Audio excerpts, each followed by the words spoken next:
Let's go. Alright. JARVIS-1. Open world multitask agents with memory-augmented multi-modal language models with Kai, Plenty, Evelyn, and we.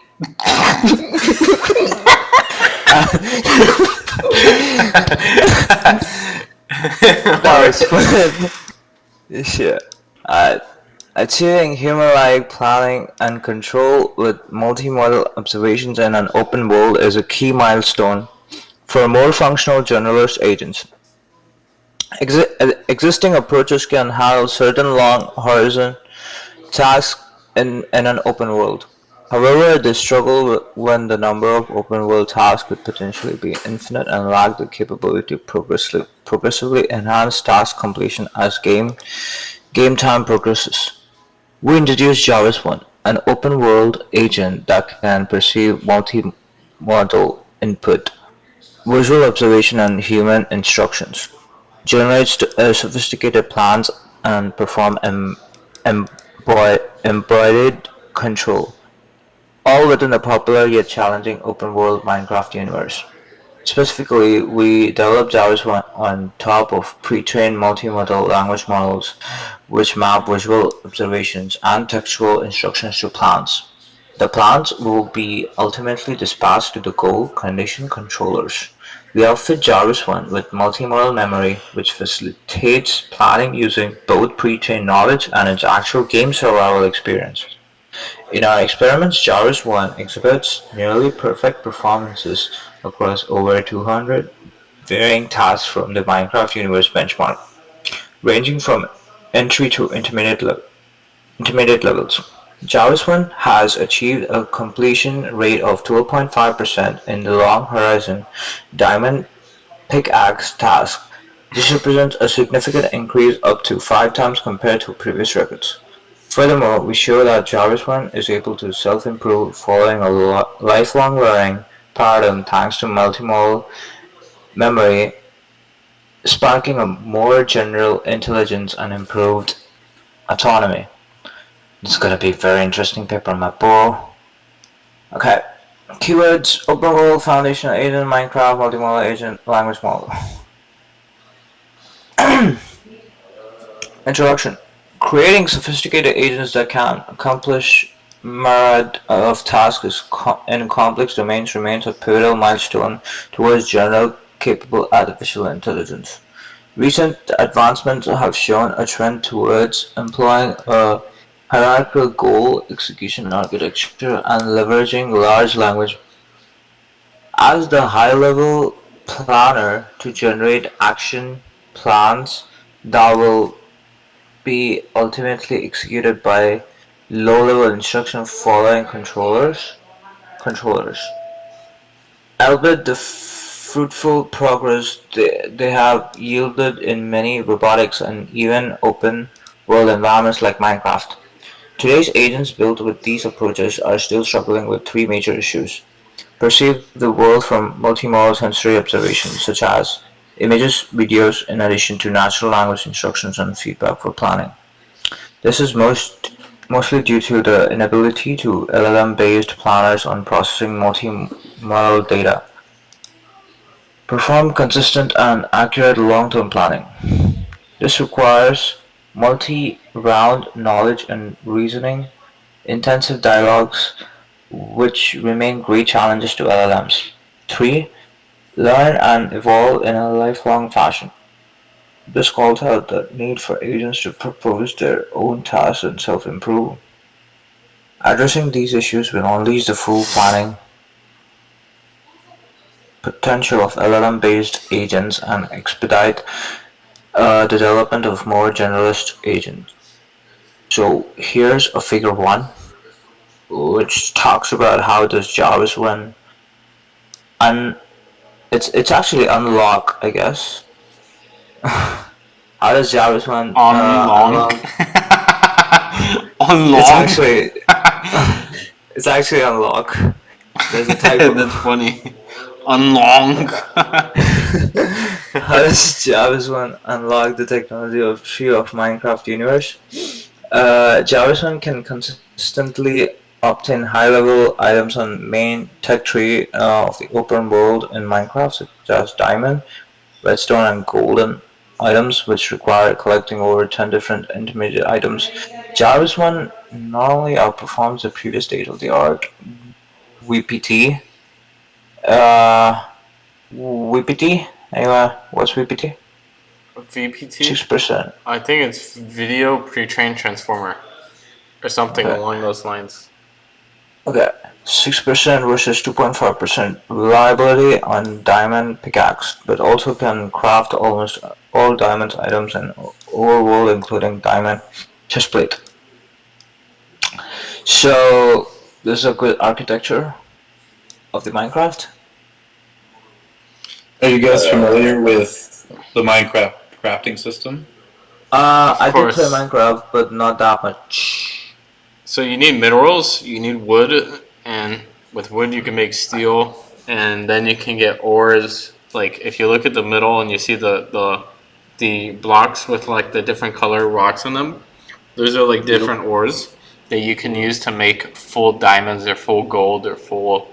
I forgot what the red is. Red is probably I think coal or something. No, it's not Redstone. coal. It's redstone. Redstone. Yeah. redstone. Yeah. Red is energy, So right? yeah, you have to work your way up the tech tree. So it's like in order to get to diamond, first you need to mine silver or iron. Yeah, In order yeah. to get the iron, like you need a furnace to make the iron usable for tools to make the ingots. So you need to refine the iron from the iron ore. So it's a pretty complex like tree of tech, like it's saying here, and you need to like do each step first before getting to the higher levels. Right. Dude, I still remember the first day I got on Minecraft. It was a bunch of friends. Like it was like 20 of us, and it was deep in the forest. But there was a lake right in front of us, and we decided to build our like house base in front of the lake. But then a lot of things happened, and we like a massive like civil war broke out, and we all started killing each other. Um, and then like that whole lake became like a war zone. It was really bad. This is not like a joke, and like everyone was just like not building things, not having fun, not explore. It was just murder and violence and war. It was it I've was actually it was pretty seen this insane. story somewhere. Like it Let's was see. pretty insane, but like it was so beautiful. I remember the lake and the house. We had like miles of underground tunnels. And we would just try to sneak up on the other people and just try to kill them and take everything they had. Um, it sounds evil and all, but like it was kill or be killed, and like we had like yeah, it was Minecraft was pretty insane. Um, Alright, back to the paper. yeah, I don't In know this what I'm saying, work, but yeah, interesting. Let's go. In this work, we introduce JARVIS-1, a brand new agent that can rapidly produce plans for long horizon tasks from multi-modal modal user and environment inputs, and translate them into motor control in Minecraft. A popular yet challenging open-world testbed for generalist agents. To be specific, we chain a multimodal foundational model, Mineclip, and an LLM together, the resulting multimodal language models. Interesting. Allows our agent to better understand the task, situations, and environmental feedback to further enhance the correctness and consistency of planning, especially on long horizon tasks. We propose to augment the agent with multimodal memory, which stores both the scenarios and actual plans of successful planning experiences in the past by retrieving the relevant memory entries. The planning skill of our MLM-based agent can be strengthened from the agent's own interactions with the environment in an in-context manner. Finally, JARVIS-1 is able to evolve throughout the game play by proposing tasks on its own, self-instruct as a means of exploration and saving the obtained experience in a multimodal memory, therefore facilitating better reasoning and planning. This self-improving ability sparks its potential for a higher level of autonomy. Our main evaluations are conducted in Minecraft, which more than 200 tasks selected from the Minecraft Universe benchmark, with no demonstration provided. The tasks cover a broad spectrum from the early game, example, obtain crafting table, to intermediate and even challenging long horizon tasks, obtain diamond pickaxe. The glimpse of what JARVIS-1 is able to achieve can be found in Figure 1. JARVIS-1 exhibits strong performance on these tasks, representing an up to 5x increase to the previous records. Our ablative analysis that offers a detailed account of how JARVIS-1 approaches to significant progress and becomes the first agent that can robustly obtain the diamond pickaxe with up to 12.5% success rate. That's fucking amazing, bro. What is even more surprising is that without the need for additional training, JARVIS-1 demonstrates a continuous increase in performance as the game time increases in long horizon tasks. Moreover, JARVIS-1 has demonstrated its potential of self-improve in an exploratory lifelong learning experiment, where it needs to propose tasks to progressively explore the world, collect experiences, and sharpen its planning skill using these experiences stored in a multimodal memory. In summary, JARVIS-1 pilots the efforts towards a human-like, multitask and autonomous agent in an open world, embodied environment like Minecraft. We would like to share the key takeaways of what we have learned during its development as follows. From LLMs to MLMs. The capability of perceiving multi-modal sensory input is critical to planning in a dynamic and open world. JARVIS-1 enables this by chaining a multi-modal foundation model together with an LLM. Compared to LLM blindly produces plans. MLM LM is able to natively understand the current situation and plan accordingly. Further, rich environmental feedback can be obtained through multimodal perception, therefore helping their self-check and self-explain of the planner spot, and fix bugs in the plans, enabling stronger and interactive planning. Bro, this is fucking amazing, bro. Figure 2. Challenges in open world environments and how JARVIS-1 tackle them.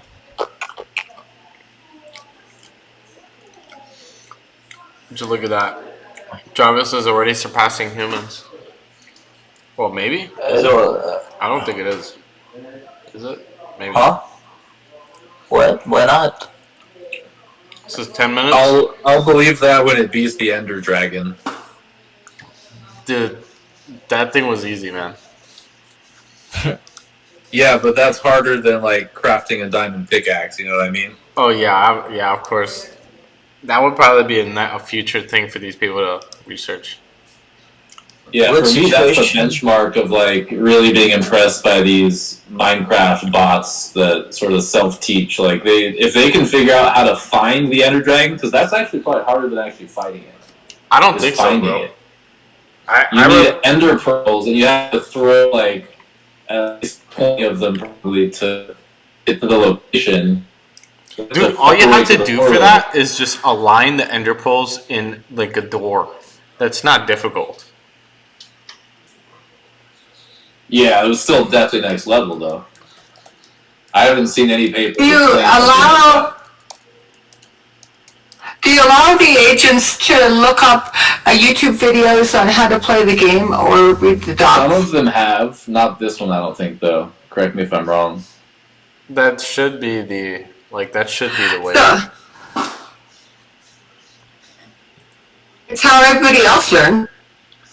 Yeah, literally. Hey, what's up? Just I want to give watching you free access. YouTube videos and documentation. Yeah, You see that's the thing though. But the thing is, if they were gonna train a model, like let's say they train a model and it's like VIT, the regular VIT. If they use a pre-trained VIT model, that model, most models do not understand documents, so you couldn't give it a picture of an entire document. You'd have to give it in text.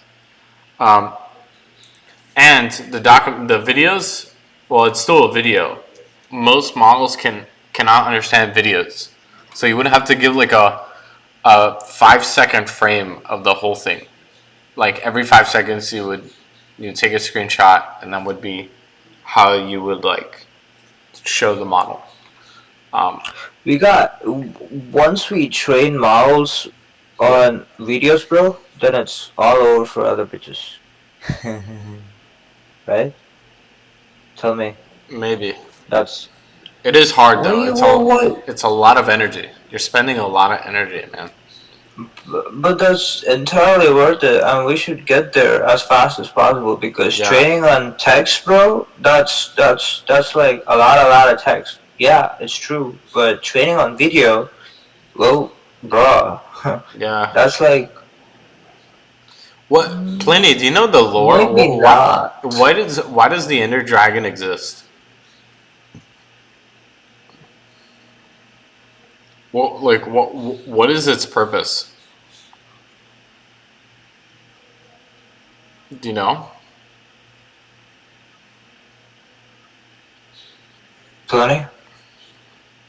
I'm very curious as to why it exists. Plenty. It's not here. Sorry, what was the question? Why does the Ender Dragon exist? Like, what is its purpose? It's so that there's like something to feel like you completed the game, I think, because it's a game about building and surviving first and foremost, but I think they wanted to add like a little bit of a story element and a sense of completion, because it requires you to craft and find some of the rarest things in the game. Like, you have to kill a bunch of enders, you need a diamond pickaxe, you need obsidian, like all the rare resources need to be gathered first. And then you also need to like equip yourself with a ton of food and great armor, enchanted ideally, and then go fight that thing. So it's a way to like give the whole game of Minecraft an objective. Because before there was no way to win the game, you just played the game. It was all about just building with your friends, which is like what made it such a great game. But you can see why it's also nice to have like, oh, I feel like I beat the game, you know? When did they add that? One of the later updates. I've been playing since the beta, I believe. And before, like back then, you couldn't even really look up crafting recipes very easily. Like there were a couple websites maybe, but not like all the YouTubers and everything yet. So recipes were like trial and error. Even just trying to craft like a new tool, you would just try random combinations of stuff in the little crafting table. Getting back to the paper. Yeah. Hold on. What? Keep going, Planet. What are you saying? Oh, just that crafting was much different. Like, it's unclear even whether this AI is using the recipes that now exist to figure out the crafting. But I'd almost be curious to see if you gave them like how would they figure out crafting? Would they have any pattern or rhyme or reason to it other than trial and error? Like, how do you craft a pickaxe without knowing the recipe for crafting a pickaxe? That's a good point. I'm really why are there zombies? Like, what is the meaning of life in Minecraft? Bro, did you It's ever play survival. Minecraft? Like, I want to know why there's zombies and why everything is like why aren't there cities? There are villages now. Didn't used to be. No, villages are actually built by, humans. I mean, there are No, servers. villages are generated. Yeah, villages are generated, but yeah, People have actually built a lot, bro. Not, and there was a guy built an entire fucking galaxy, fucking Milky Way in Minecraft. Oh yeah. People build actual computers that function, like Boolean logic and everything with redstone. Because redstone, you can have switches. Imagine making a transformer with that. A transformer inside of Minecraft. Oh my god. Oh my god. Dude, someone's gonna do that. That's a good You said what? Wait, What did you say? That's an excellent project idea. Yeah, you would need like quintillions of like Boolean. You would need a lot. Every bit would be a bool. I think someone made like Pokemon Red playable inside of Minecraft using redstone circuits. This fucking idiot. That's hilarious. That's insane. that's crazy. They figured out how to make a GUI basically with like pistons and colored blocks. So it would like render images like 8-bit. Huh. I want to know where Minecraft is based. What do you mean? It was made by one guy, and now Microsoft owns it, obviously. But Notch was the solo dev, allegedly. Like, as far as we know, it was just one guy. No one else has said otherwise.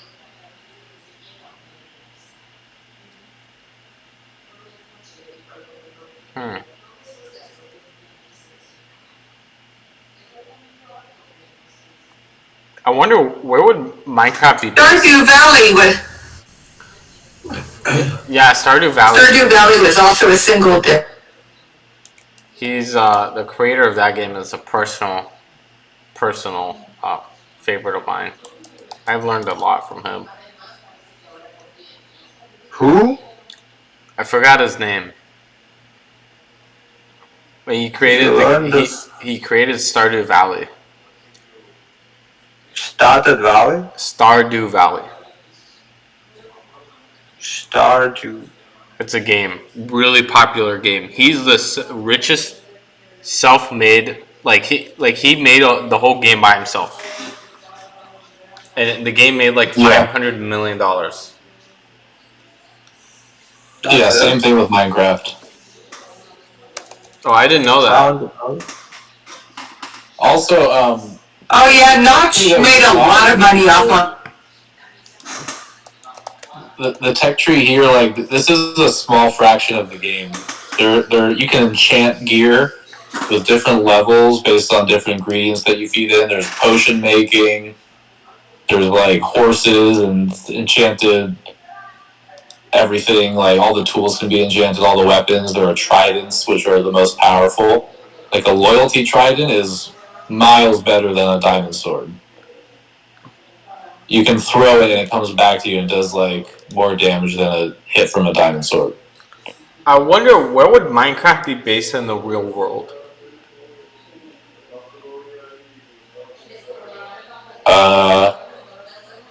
Well, it depends. There's lots of biomes, so it kind of represents all of the world. Yeah, but I mean, like, I think Notch definitely took inspiration from a place. Yeah, that's a good question. I have to ask Notch. Shit. I feel like he grew up somewhere in the woods. Definitely. He's Swedish. Ah, there you go. I knew it. It feels like Alpine or something. Just the way that the world is. There's so many trees, and there's like snow areas and mountains often. Yeah. And then later on, they added more biomes. Like there's now like giant mushrooms and kind of like more fantastical stuff, you could say. Like as the game has progressed, it's become more magical with enchantments and potions and like different enemies like witches and summoners and weird stuff like that. Bro, ChatGPT accounts are being sold at eBay right now. That's not important. Notch is probably also Like there basically is a hell to Minecraft. Like the Nether might as well be hell. It's just lava and like creepy monsters trying to kill you the whole time that shoot fire. Yeah, I definitely think looking at the pictures now, I'm looking at pictures of the Swedish forest, and I definitely think it's based in Sweden. Everything just like makes sense. That's probably what it was. It's probably based in Sweden. Yeah. Well, maybe we should try to tackle Minecraft with a swarm someday. Yeah, that would be amazing. Write a research paper. The thing is, things like this are very engineering. Like it's not like this is. I wouldn't say this is too much. I mean, maybe it's research a lot, but like this is like a heavy engineering stuff, like paper. Like there's a lot of APIs they need to connect. There's just like a lot of engineering stuff that needs to happen. So I don't know, man. It would be fun. I must admit. Pliny, would you like to read? My roommate just got back, so maybe not right now, but another time. All right. Evelyn, would you like to read? I'll be happy to pick up. We're at multi-modal memory on page 3.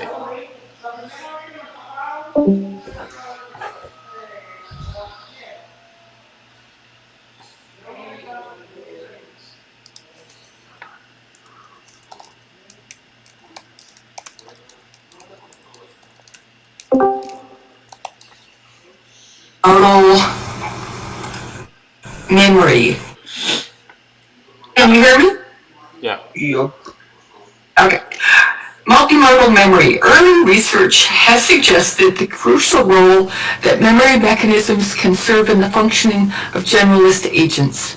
By outfitting JARVIS-1 with multimodal memory, we effectively allow it to plan with both pre-trained knowledge and its actual experiences in the world, therefore bringing significant improvement to planning correctness and consistency. Compared to canonical reinforcement learning or planning agents with explanation, no additional model update is needed, as the multi-modal language model in JARVIS-1 makes it possible to leverage these experiences in an in-context manner. Self-instruct and self-improve. A sign of generalist agents is the capacity to proactively acquire new experiences and continuously improve themselves. We have demonstrated how JARVIS-1 effectively traverses the environment by executing tasks autonomously generated through its self-instruction mechanism. With multimodal memory teaming up with experiences from the explorations, we have observed consistent improvement, especially in accomplishing more complicated tasks. Ultimately, this aspect of autonomous learning in JARVIS-1 signifies an evolutionary step towards generalist agents that can learn, adapt, and improve over time with minimal external intervention. Challenges for agents in open-world environments. Compared to canonical scenarios with relatively small scale, simple dynamics, and limited tasks, open-world environments impose substantial challenges to building agents that can accomplish a diverse set of tasks. And there are quite a few references. In this section, we will review 3 major challenges we've identified during the development of JARVIS-1. Challenge 1, situation-aware planning.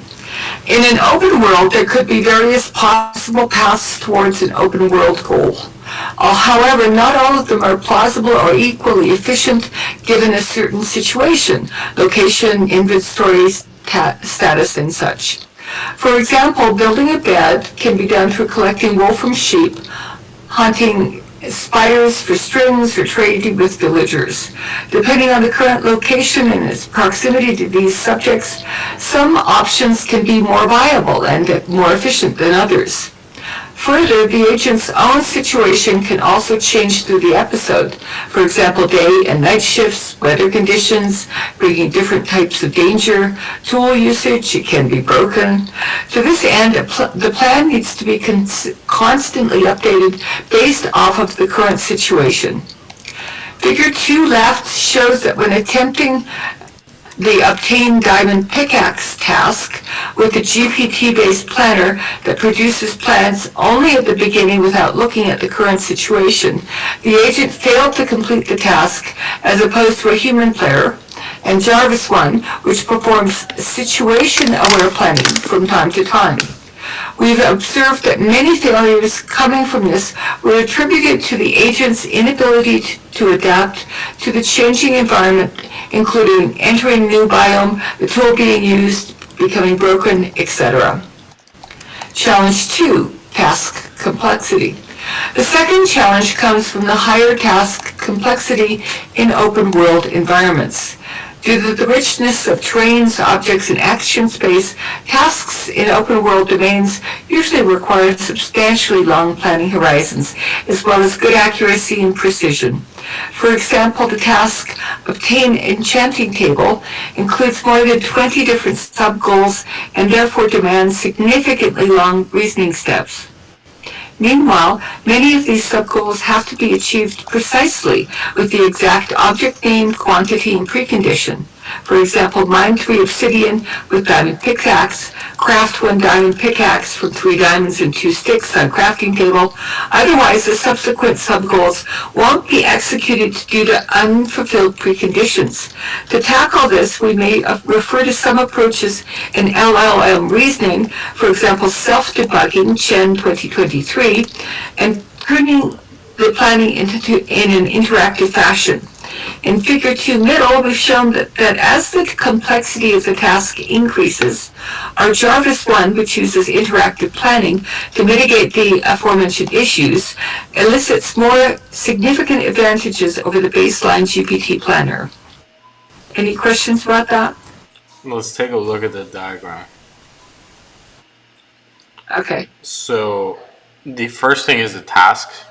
That is like so let me see if I can show you my prompt so I could try to simplify it. Basically, I try to implement this as a prompt. Hold on just one second.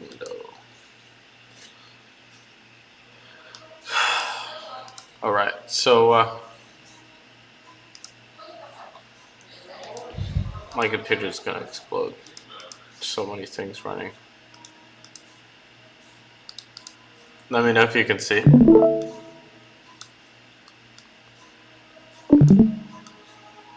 Can you see this? Yeah, I can see it. Yep. So this is what the task looks like. So when they have these tokens, we're going to call these tokens. These are just tokens that denote the beginning or end of something special. So a task would be something like, this is what this will look like. So print the first 10 golden ratio numbers. This is one of the examples I give in my prompt that I made from this paper. Basically, print the first 10 golden ratio numbers. Then after that, it's gonna make a plan. So you have Memory-Augmented Multimodal language model. I don't know what the augmentation is. If it's a vector database, I don't know what that is. But ideally, you should have a model that can cross embed the different modalities into the same space. So like image bind. So if you embedded images, the images would be semantically similar to the text equivalent. So if it's a dog, the vector database would know it's a dog. So that is ideally you should want to use a single model that can embed both images and text for this. Image bind is probably the best option. It can embed 6 different modalities into the same space. So yeah, that's image bind. And then you would need a database. You could use Chroma or something. Chroma is pretty simple. Then you have the plan. So the plan is important because the plan needs to be constantly iterated upon, or that's what they said at least. The plan needs to be constantly updated, and that's kind of true in real life because plans change. The environment changes. There's unforeseen variables, a lot of things you couldn't predict, and you shouldn't need to predict anyways, because they'd just be so small. So then you have a plan. This is what the plan would look like. So understand what the golden ratio is. The golden ratio is a special number approximately equal to 1.618. It can be derived using the Fibonacci sequence. So initialize the variables to store, write a loop inside the loop, calculate the golden ratio, etc., etc. Then at the end, this would denote the end of the plan, right? So then, to implement this code, you could, and then this would be the action. So you would have just two numbers, blah blah blah. You just print the code out, and so that's an example of how this would work in practice. Because they just showed this, but it's actually hard to know what it would be like in practice. So the controller, is a language model, if I'm not mistaken. Is that right? It's just a model, or what is the controller exactly? I believe it is just a language model. Okay. So language goes into the controller. Then the controller outputs actions. But the environment, it's all like there's also another model, I guess, that is sending the vision. So it's taking a picture. So the observation from the environment, an image of the environment is being sent into the controller, and that's going to output an action for the keyboard and mouse. But the observation is also sent into the memory-augmented multimodal language model, where the multimodal language model is query gen, or query generation, vision language, reference plan, context planner, and then it can retrieve from the multi-modality memory.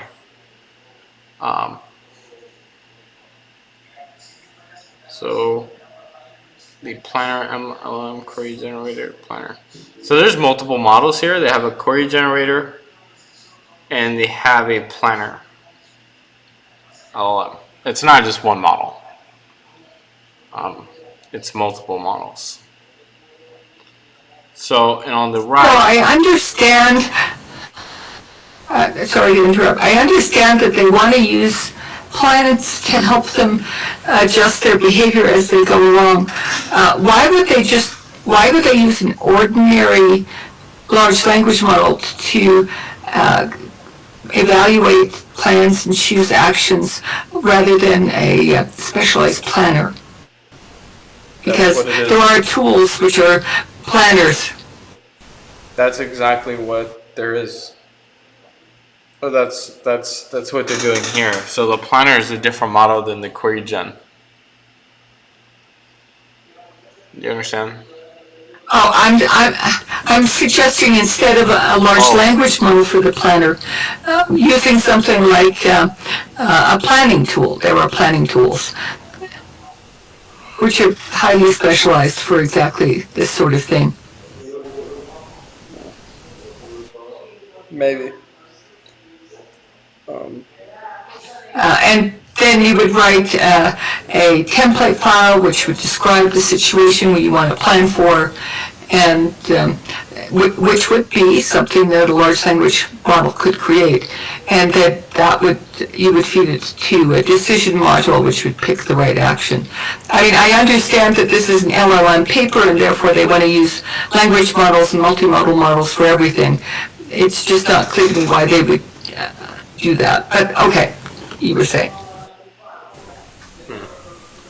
Yeah, and then the last diagram, self-improving, you have a pool task, then you have a self-instruct, which means overlook your history and learn from it.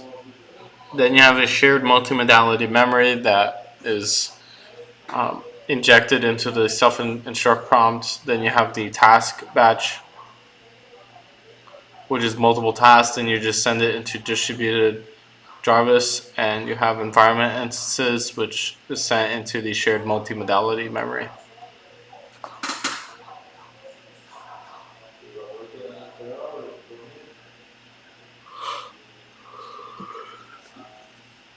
And that's the diagram.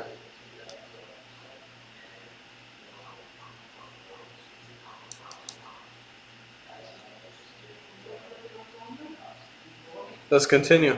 When you were designing the prompt, was there anything unusually difficult about designing it? No. Maybe creating the few shot examples. Why do you ask? Just wondering. Sometimes there are parts which are more complicated than others, and sometimes it's not obvious which they are. What are the difficult ones for you? Oh boy. Often being as specific as I need to be. I often tend to rush through and not give enough detail, and more details really helps the models get a better response. Asking for different skill levels, I often forget to do that. I'm pretty good at asking for a plan first and then and to revise before I ask them to proceed. That helps. So that's just a technique, though. I don't think I'm good at prompting yet. I've got a lot to learn. All right, let's continue. Challenge 3, lifelong learning. Finally, being open world often implies offering an infinite number of tasks. Clearly, it is difficult for an agent to master all tasks or to generalize to an arbitrary tasks without additional learning. To this end, agents in an open world should be able to learn novel tasks while completing existing tasks, that is lifelong learning. Furthermore, as many open world agents employ larger models, canonical gradient-based learning could be extremely inefficient, given the number of new tasks and experiences to learn. Our MLM-based JARVIS-1 tackles this by a memory to save all the experiences on past tasks. By retrieving memory entries relevant to the newly coming task and putting them into the context as reference, JARVIS-1 is able to accumulate more experience as the game continues and strengthen its own planning skills without gradient update. As illustrated in Figure 2 right, for instance, both Obtain Diamond Pickaxe and Obtain Diamond Axe require gathering almost identical materials. Therefore, they can help each other by using the experience from the other task. Compared to completing these challenging tasks without any prior experience, memory-based in-context lifelong learning in JARVIS-1 can bring significant advantages. So this sounds like they're just storing a text file as the plan. Okay. That's literally what it is.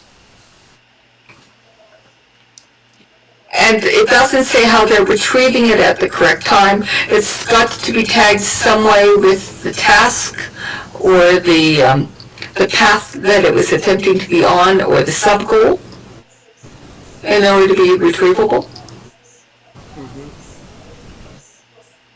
Okay.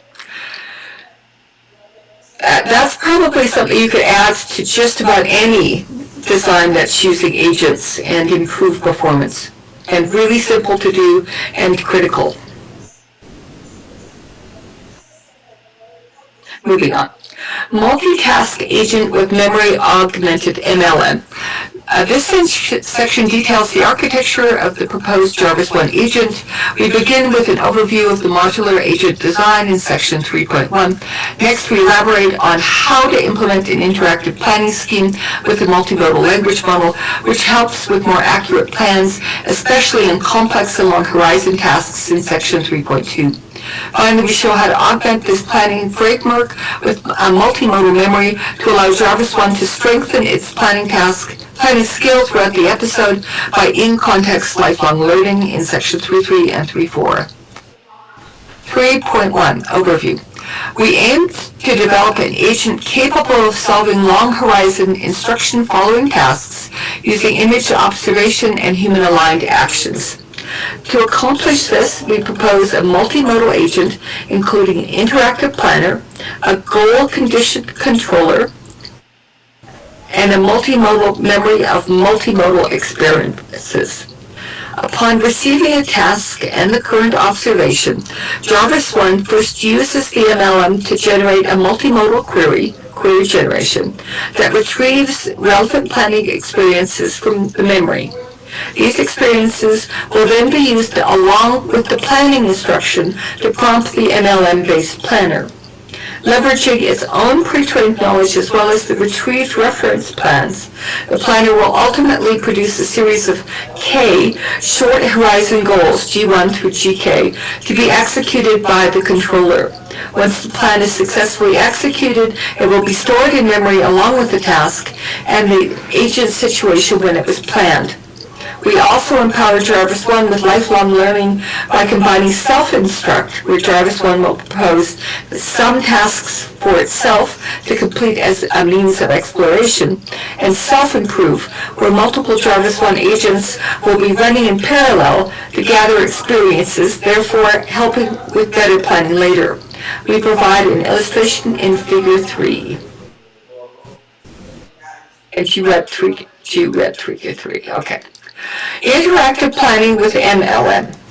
As we've mentioned in section 2.1 and 2.2, the primary challenges for planning in Minecraft come from the requirement of being able to plan for long horizon tasks under dynamic observations. Confirmed by many prior arts, this makes it exceptionally hard to use canonical symbolic planners, which can be less flexible. That's the canonical symbolic planner was the comment I made earlier. To this end, we take a multimodal language model, MLM, as a zero-shot planner and combine it with an interactive planning framework to tackle these challenges.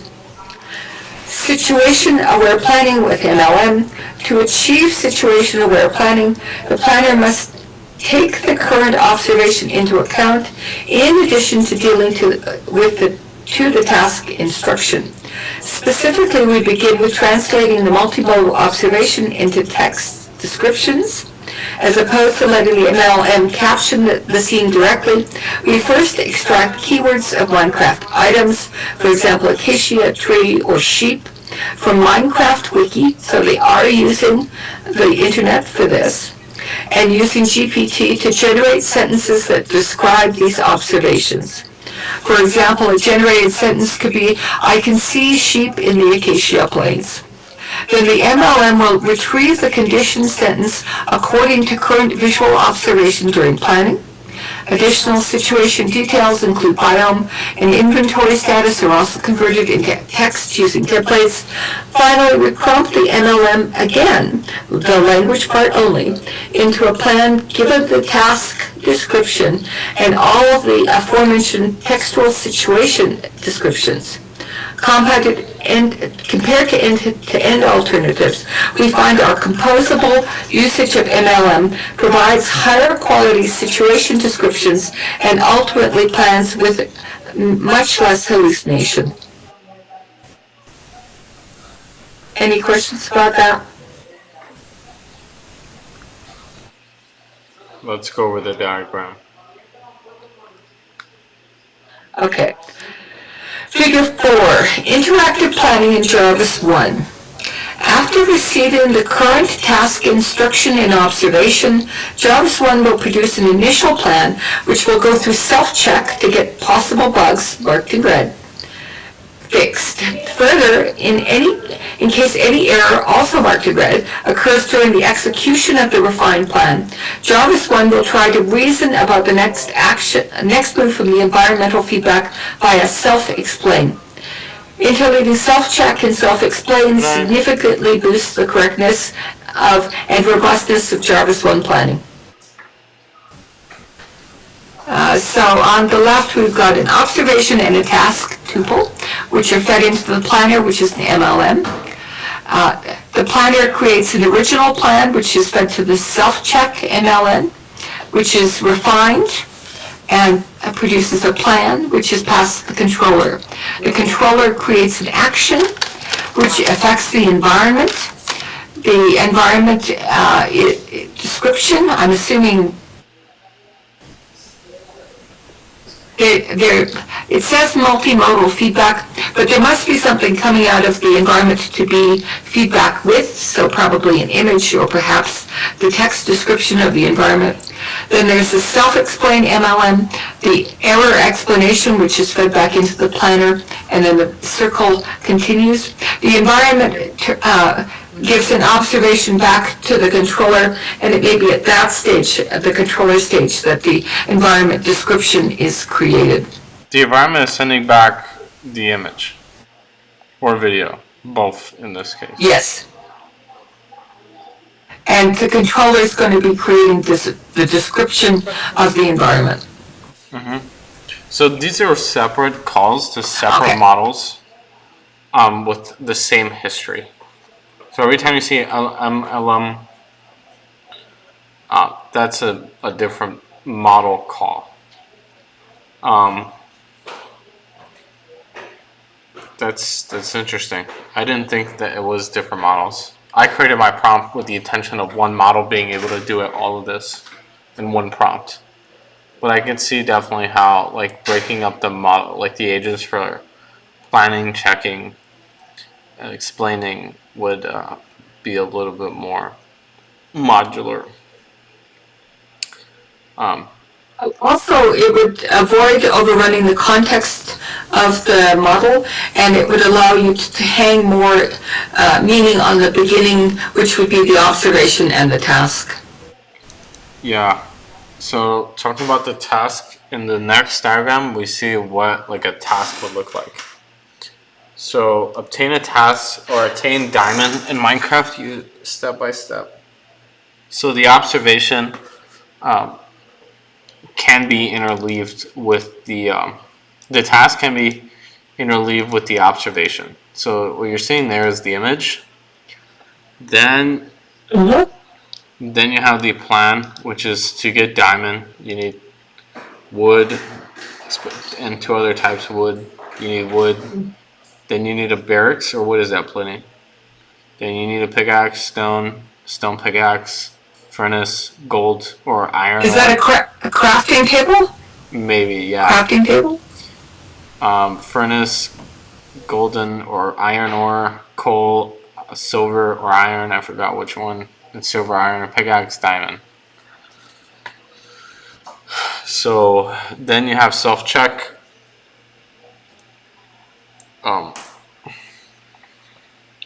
When simulating on the goal, I find the thing, I forgot what that's called, or not enough. So I need to craft more sticks from wood. More wood require more special wood. So I need to mine more wood. This is so funny. This is hilarious. But yeah, you can see how it's working. Yeah, because the refined plan has more wood. Yeah.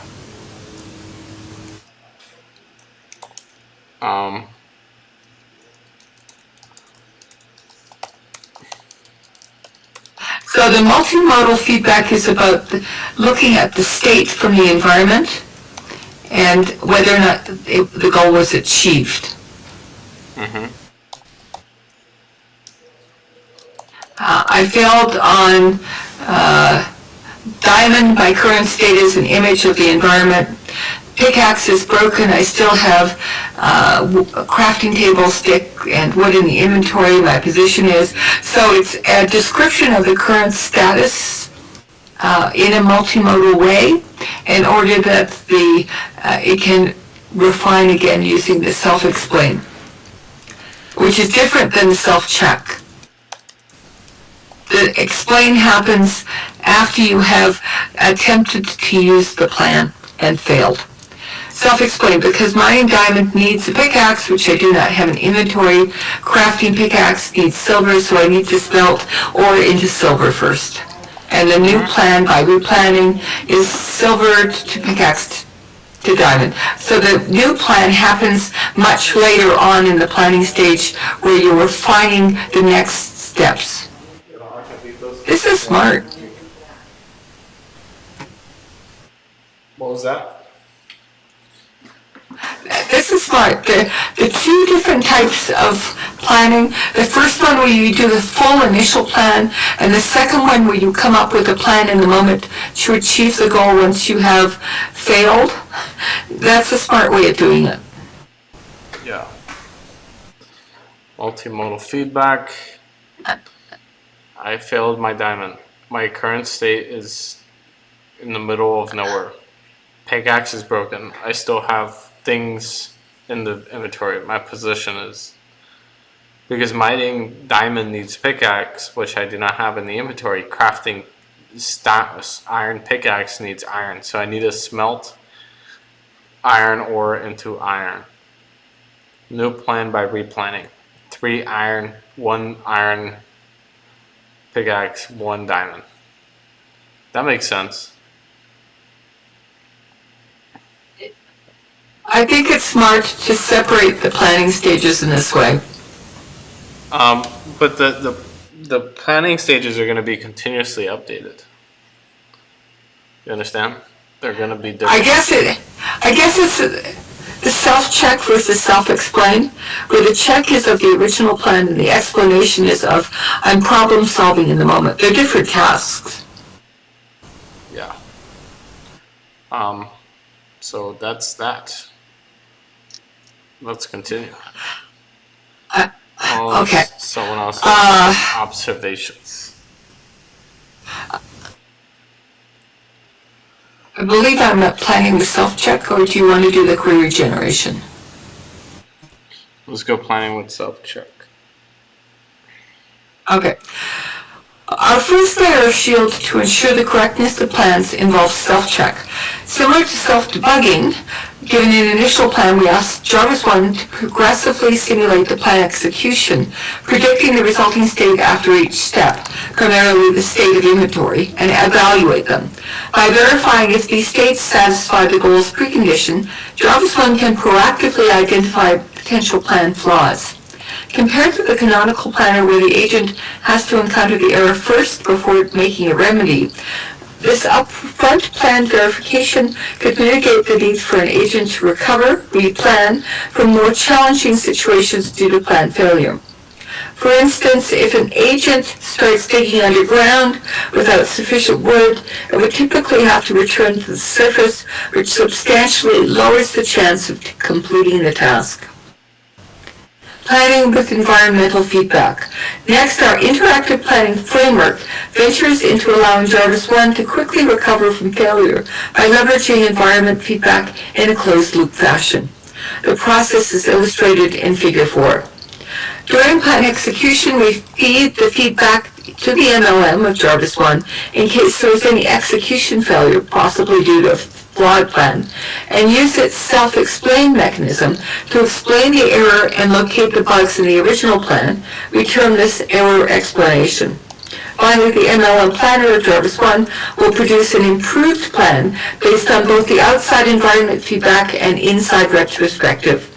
Compared to other agents that rely on human intervention or privileged environment information, JARVIS has the ability to speculate about the reasons why current goals cannot be achieved without the need for additional information or design.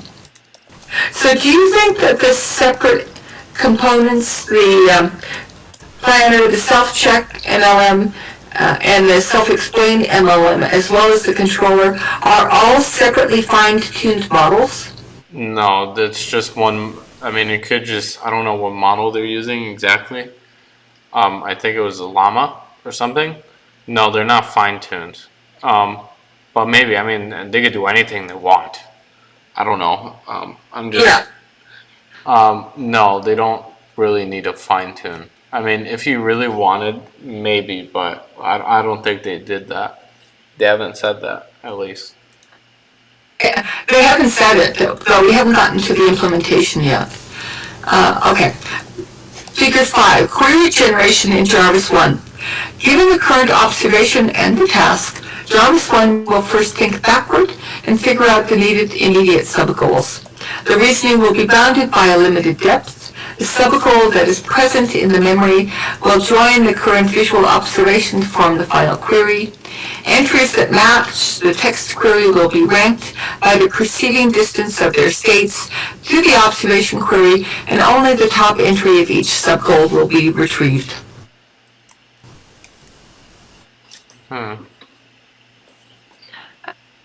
So on the left, we have query generation via reasoning. User, my current task is something involving a block, but I've never accomplished this task before. What related tasks might be helpful for me to complete this block?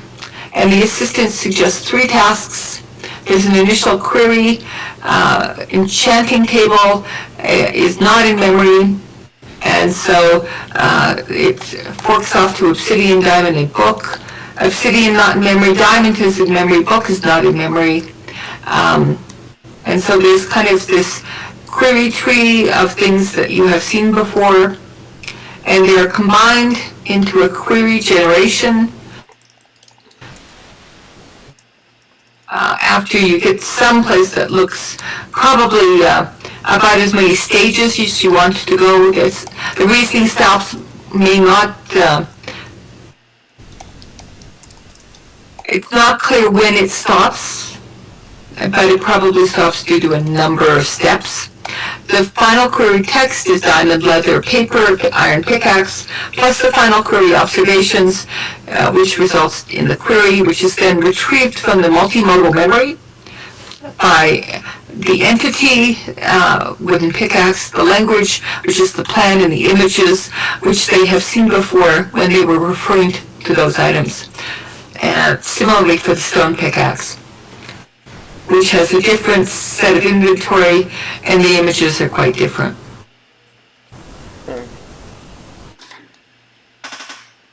Given the current observation in the task, JARVIS-1 will first think backward and figure out the needed intermediate subgoals. The reasoning will be bounded by a limited depth. The subgoal that is present in the memory will join the current visual observation to form the final query. Entries that match the text query will be ranked by the preceding distance of their states to the observation query, and only the top entry of each subgoal will be retrieved. Managing this query generation feels like it might be difficult. It's a search function, and there are many good algorithms for this. Having large language models do it is kind of cool, though. Any questions about that? No. Okay. Planning with environment feedback. Next, our interactive planning feedback ventures into allowing JARVIS-1 to quickly recover from failure by leveraging environment feedback in a closed-loop fashion.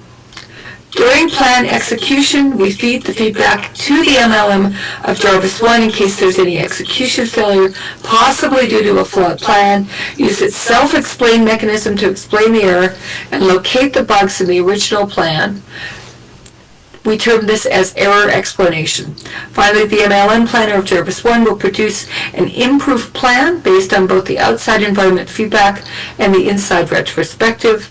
Compared to other agents that rely on human intervention or privileged environment information, JARVIS-1 has the ability to speculate about the reasons why current goals cannot be achieved without the need for additional information or design. planning with multimodal memory in the loop.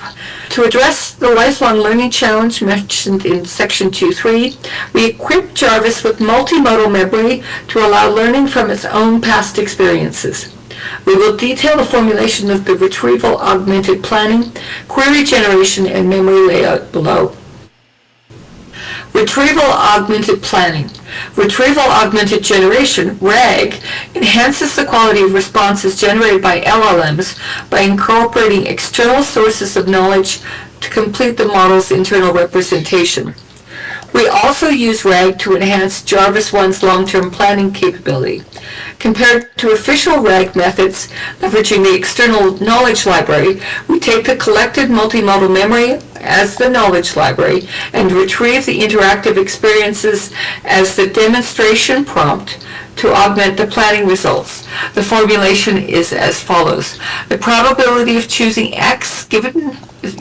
y given x is approximately equal to z as an element in the top k of p of whatever given x, summed over the probability of new z given x times the probability theta of y given x and z, where x, y, and z denote instructions, plan, and retrieved memories, respectively.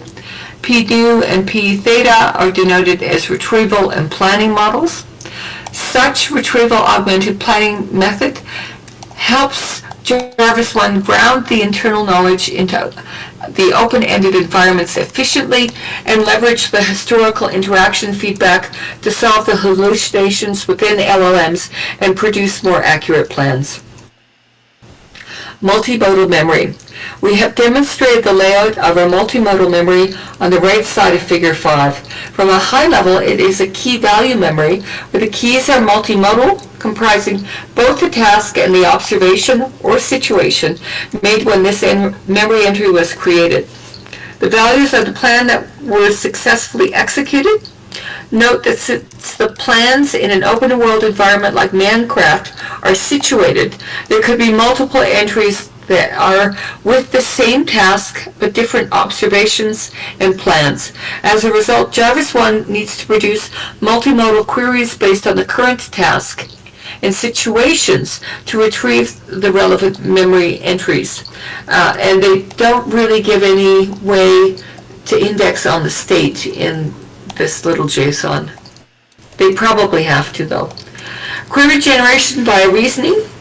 When presented with an instruction as a task, we employ query generation via LLM reasoning to decompose the instruction into subtasks or related tasks, which will then be used as textual queries to retrieve relevant planning experiences as references for solving the current task.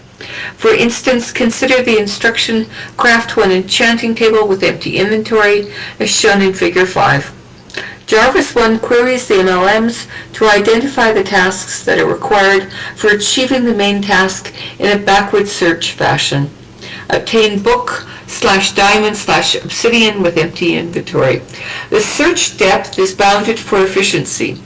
Further, instead of relying solely on retrieval based on the text query, we also propose to append the agent's current visual observation to the textual query, resulting in a multimodal query to take the situation into account during memory retrieval. Multimodal retrieval. After obtaining the textual and visual query, we compute the alignment between the query and each trajectory in multimodal memory. We first use the text encoder of CLIP to compute the embedding of the query and task key of each entry in memory. We select the memory entries with similarity higher than the confidence threshold as the candidate entries. Then we will compute the visual state embedding of query and in candidate entires. Then we sort the candidate entries with the visual embedding similarities, which can be formed as a plan new z given x, approximately proportional to clip vs sub z transpose clip vsx, where S, Z, and X, SX are visual key of memory entries and visual query respectively. Finally, we retrieve the plan of the top K candidate entries as a reference prompt, Z. Any questions about that? No, but this could have been made much easier. Yes. How so? So they could have used a single model, like ImageBind, to embed the images and the text instead of having all this stuff, and all the text and all the images would still be in the same embedding space.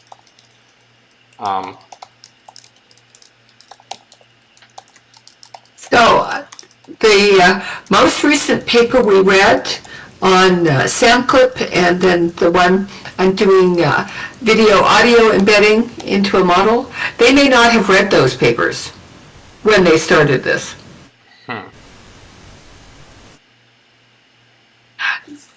There is this kind of strange distortion that's happening where if you're keeping up with the papers, then a paper from the same week can feel like much older than it is because it hasn't read the paper that you read yesterday.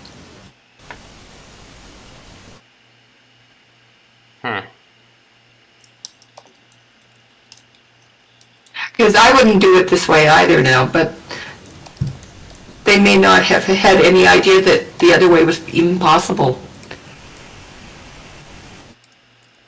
Yeah. Self-improving agents. Learning in Minecraft with memory. The remaining issue now is where the aforementioned multimodal memory comes from. Inspired by the lifelong learning scheme in many closed world and open world reinforcement learning problems, we propose the following learning approach for augmenting the memory in JARVIS-1. First, we generate a set of tasks which form some curricula for the agents to complete as a means of exploration of the world. During this process, JARVIS-1 produces plans, interacts with the environment, embraces the errors, and stores all these experiences in memory. After this learning stage, we evaluate JARVIS-1 on various tasks.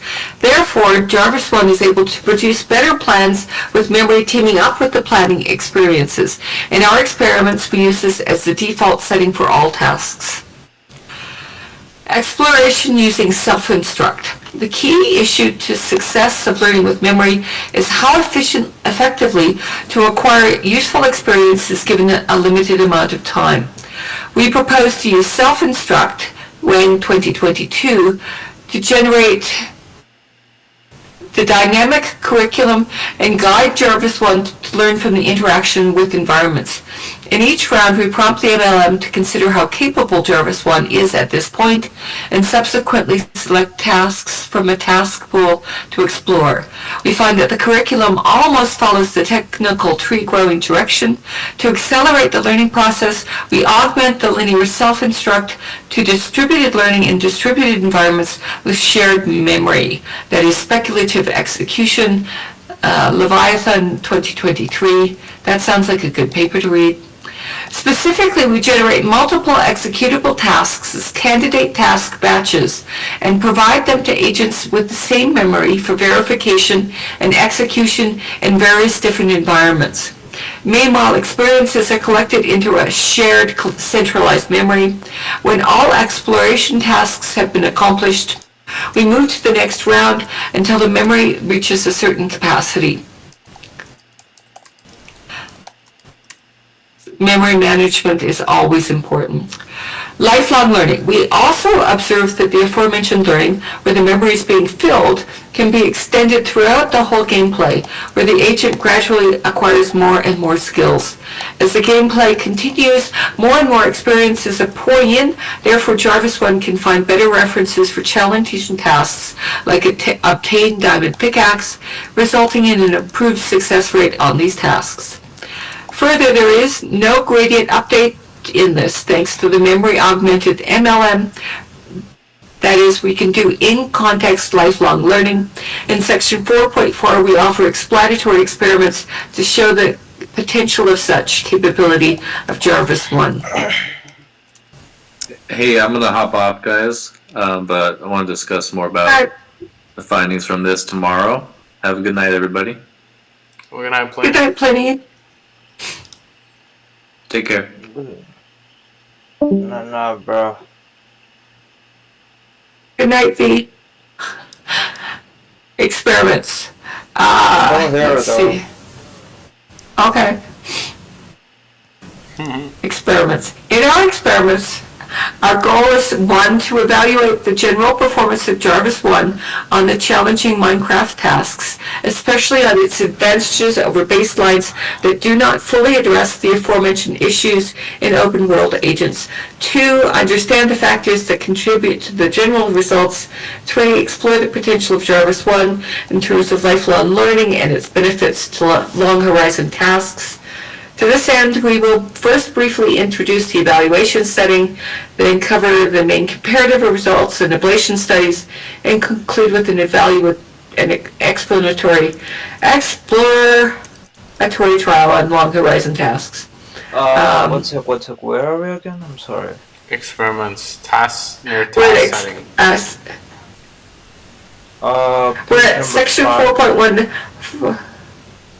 We're on page 7, experimental setups, section 4.1. Okay, let's go.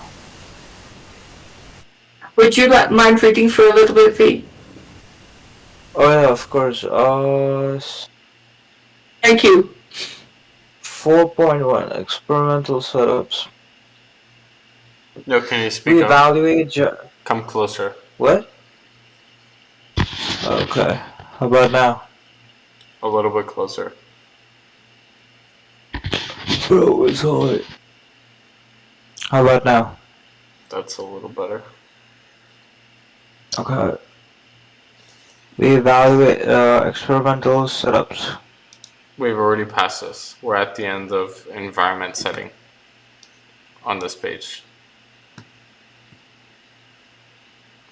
So, over here? Yeah. Okay, so, yeah. This applies to both the observation and action space. The model operates at a speed of 20 frames per second and is required to use a mouse and keyboard interface when interacting with human graphical user interface. For more information on the detailed description of the observation and action spaces, please refer to the appendix. Task setting. In Minecraft, players have access to thousands of items, each with specific acquisition requirements or recipes. For example, stone type items can only be obtained using a pickaxe, and 2 planks can be crafted into 4 sticks. These requirements are available on the Minecraft wiki. In survival mode, players must obtain each type of the item from the environment or craft smelt the object item from materials. We choose over 200 tasks from the Craft Universe benchmark for evaluation. These tasks are related to items that can be obtained in Minecraft overworld. For the convenience of the statistics, we have classified them into 11 groups according to the remaining categories. Due to varying complexity of these tasks, we are of different maximum gameplay duration for each task. The limit is determined by average time the players need to accomplish the corresponding task. Other details about each task, such as language instruction, maximum steps, evaluation times, biome, and initial inventory when the agent is born into the world, can be found in Appendix Tables 7 to 16. Any questions? No. No, I'm good. Valuation metrics. By default, the agent always starts in survival mode with empty inventory. My bad. A task is considered a success when the target object is obtained within a specified time. Due to open world nature of Minecraft, the world initial position that the agent is spawned at could vary a lot. Therefore, we conducted at least 30 tests for each task using different seeds and reported the average success rate to ensure a thorough assessment. Further, since we categorize the tasks into groups, we report mean and variance values for each group for ease of presentation. 4.2 Main results. We compare JARVIS-1 with the other task instruction following agents based on LLM, including Instruct GPT, Inner Monologue, DPS.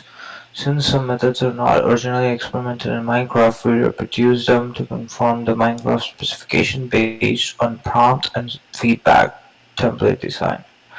All LLM-based methods access the LLM model through OpenAI API, and all hyperparameters of LLM, including temperature, are kept as default.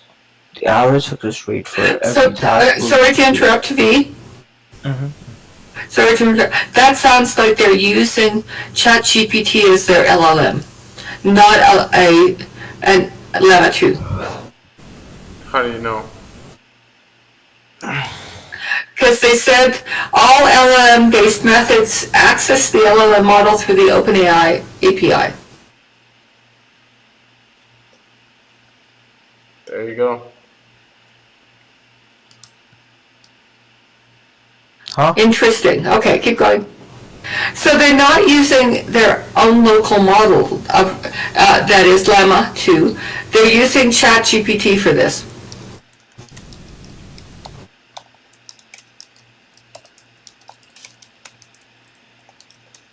Okay.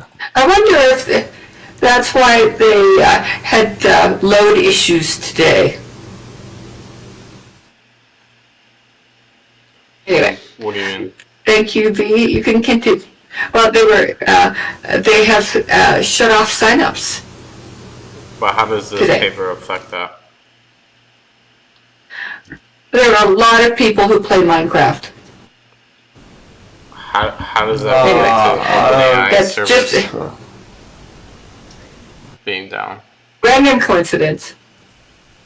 Okay, I don't think so. It's about this paper. you were at. A lot of people do Probably not not. read these papers, bro. A lot of people just go on and play blindly. But I don't think it's about this paper. Okay. Okay. So we were at the average success rates. Yeah, the average success rates for every task group are listed in Table 2. JARVIS-1 achieves the best performance with all meta tasks. It is important to note that in Minecraft, the technology tree can be formed by a group with stone, iron, wood, and diamond. The tasks become increasingly difficult as you progress through the tree. For more difficult tasks such as obtaining a gold ingot or a diamond, the agent typically needs to perform more actions in longer goal sequences in order to complete the task. As a result, the success rate of all agents decreases as the difficulty level increases. It is evident that reasoning methods versus GPT, React versus GPT, and interactive replanning with feedback inner monologue versus GPT effectively enhance the agent's task performance in an open world. However, these approaches still face challenges when dealing with long horizon tasks, specifically in the iron and diamond group. DEPS, on the other hand, enables agents to accomplish diamond-related tasks um, through interactive long horizon planning, accompanied by description and explanations. Nevertheless, its reliability remains very low at approximately 2.5%. So we have multiple models here, comparing with multiple models, and yeah, Those are different these prompting are techniques. huh? Those are different prompting techniques. Hmm. So React is a different prompting technique. Inner monologue is a different prompting technique. I thought those were models. Inner No, monologue isn't a model. React isn't a model. It's a prompting strategy. Right. But And Jarvis is the highest out of all of them. okay. That's insane that these benchmarks even exist. Like, Yeah. is there like a big scene for Minecraft related AI research? Like, how like oh, absolutely. people have so many benchmarks and just like insane stuff like this, you know? So they can run Minecraft uh, easily on academic equipment and use their OpenAI credits to call the API, Yeah. which means they don't need to be managing a GPU cluster. Yeah. Okay. In You could comparison run this to, experiment at home. Yeah. can I continue? Yes, Yeah. thank you. Sorry, V. In comparison to DEPS, without memory, JARVIS-1 demonstrates superior performance even in challenging tasks due to its extensive experience. In the diamond-related task specifically, the success rate has increased by nearly 3 times, 8.99% versus 2.42%. And JARVIS-1 usually only requires 2 to 3 rounds of replanning to generate the correct executable plan, whereas the EPS requires more than 6 rounds. This means that JARVIS-1 saves a significant amount of LLM tokens and thinking time, enabling more efficient planning execution and providing additional steps and tokens for handling uncertainty in the environment. Based on our observations, we have found that the bottleneck for JAWS1 in tasks involving diamonds often lies with the controller's inability to perfectly execute short horizon text instructions generated by LLM. Therefore, it is worth exploring methods for generating plans that are easier for the controller to execute or improving the controller's ability to follow instructions. Nice. 4.3. Ablation studies. 4.3.1. JavaScript based on different LMs. We conducted ablation experiments on various language models, including OpenAI ChatGPT, GPT-4. Um, Among these models, GPT-4 has more parameters have been proven to outperform ChatGPT in extensive research. We also select the open source pre-trained Llama 2 7B model. Additionally, we gather a substantial amount of Minecraft related text from the internet as training data and further fine-tune the Llama to 13 billion parameters. Um, from fine, okay. The experiments were conducted on a subset of Minecraft tasks using different language models. Each JavaScript learns for 4 epochs of interaction with all task sets and evaluates on task subsets across at least 20 seeds. The experimental results are presented in Table 3. So these are the experimental results. we can see. Oh, This is so GPT-4 and ChatGPT are both really good, about 97 or 95. Llama 2 fine-tuned is 85, and Llama 2 without any fine-tuning is 55. So the fine-tuning really matters. And that's on the most basic task of getting a block of stuff. And the diamond task, the GPT-4 and ChatGPT both succeed about 9% and 5% of the time. The non-fine-tuned Llama 2 does not succeed the diamond task, and the Llama 2 fine-tuned succeeds as often as ChatGPT. right. So basically, the difference between ChatGPT 4 and ChatGPT is Well, they're completely different models. GPT-4 is much larger. ChatGPT is using, I think, a model from December last year, and GPT-4 is from March. Nah, it's April. The latest is correct till April.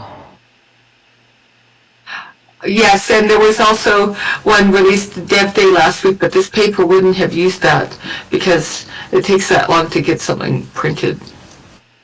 Yeah, of course. Let's go. Fair enough. Yeah, Table 3 demonstrates that ChatGPT, despite having fewer parameters, achieves nearly identical success rates as GPT-4. This suggests that language models equipped with memory can significantly enhance planning abilities. In Minecraft-related tasks, the open-source pre-trained Llama 2 7db exhibits a notable performance gap compared to OpenAI models, particularly in long-horizon tasks. However, by fine-tuning Llama 2 with fewer parameters, its performance on Minecraft tasks substantially. This indicates that the open-source model lacks knowledge specific to Minecraft and requires further fine-tuning for successful completion of such tasks. Ablation on memory. We also got an ablation experience on the multi-modal memory and retrieval methods. We said JARVIS-1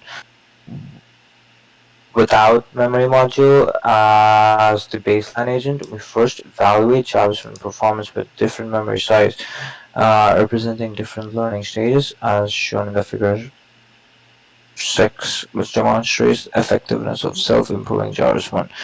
We further conduct the experiments on a subset of Minecraft tasks using 3 different retrieval methods: retrieval with instructions embedding text only, reasoning plus retrieval with text embedding, and reasoning plus retrieval with multimodality embedding.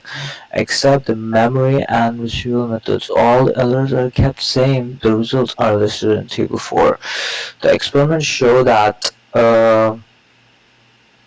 reasoning before retrieval can effectively improve retrieval accuracy, and retrieval based on multimodal state, including vision observation and symbolic information, inventory location, etc., is better than only considering text embeddings.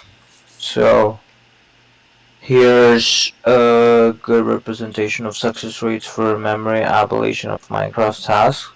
R for reasoning, T and M are represented retrieved with text embeddings and multimodal embeddings respectively. Well, the multimodal improves on more difficult tasks significantly. Of course, it does. Yeah. And memory really helps as well. Right. Long horizon challenges. Most concurrent multitask agents in Minecraft can only handle short-term tasks and struggle with long horizon tasks like crafting diamond pickaxe. The VPT foundational model is capable of accomplishing various tasks in Minecraft but lacks the ability to execute human instruction. To address this limitation, reinforcement learning is required to fine-tune the VPT foundational model for a specific task completion. However, after fine-tuning, VPT may experience a decline in performance for other tasks while focusing on specified tasks. In contrast, Steve has implemented goal condition fine-tune OVPT early game, enabling it to follow human text instructions while maintaining multitasking capabilities. However, Steve 1 primarily focuses on low-level tasks like obtaining dirt, collecting flowers, and chopping trees.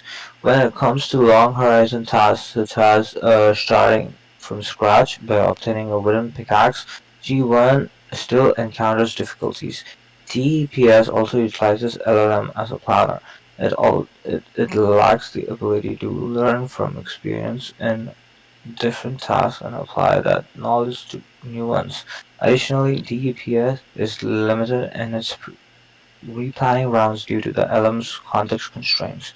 The experiments reveal that DEPS has a success rate less than 50% in generating accurate and executable plans for acquiring diamonds. The probability of DEPS successfully obtaining diamonds in the environment is approximately 0.59%.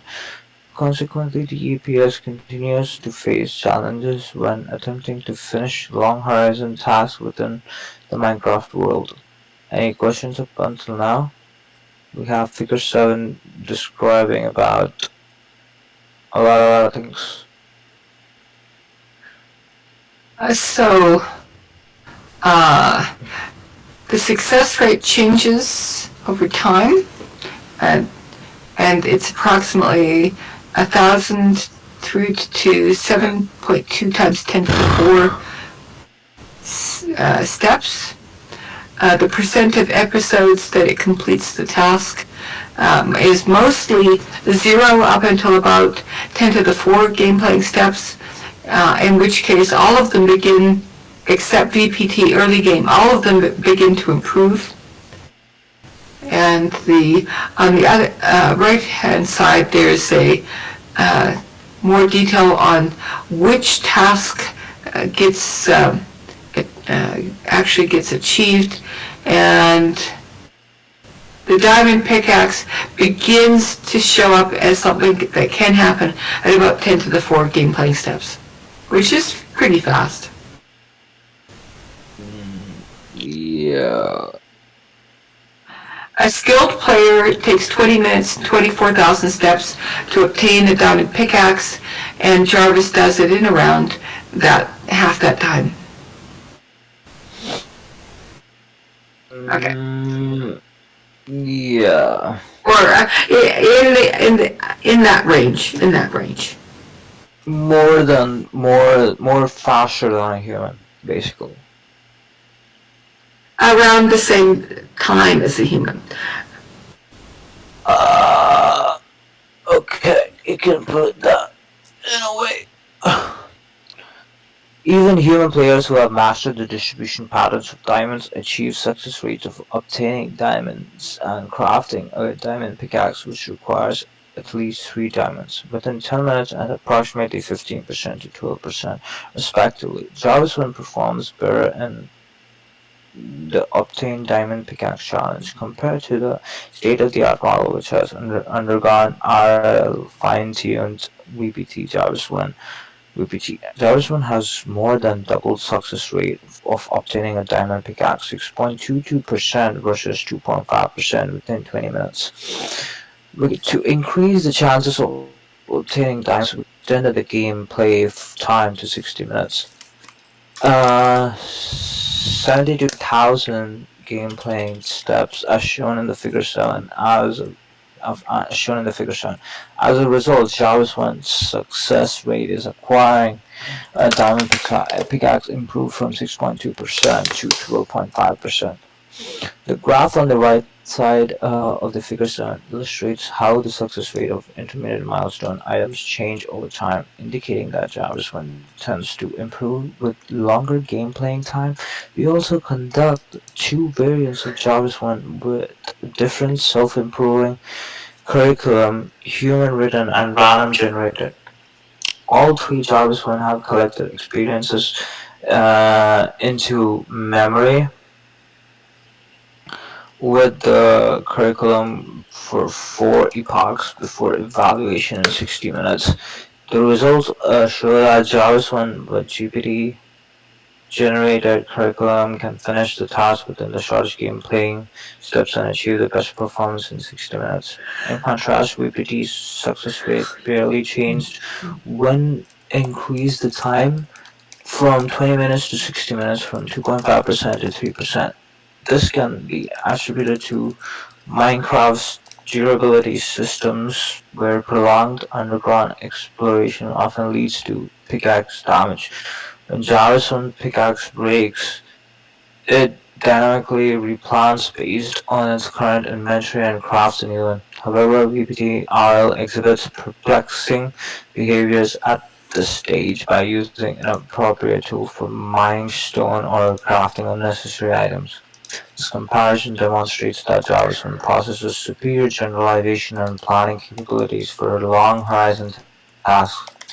Note that our method is designed to be multitask in its nature and not fine-tuned through imitations learning on specific dataset and reinforcement learning.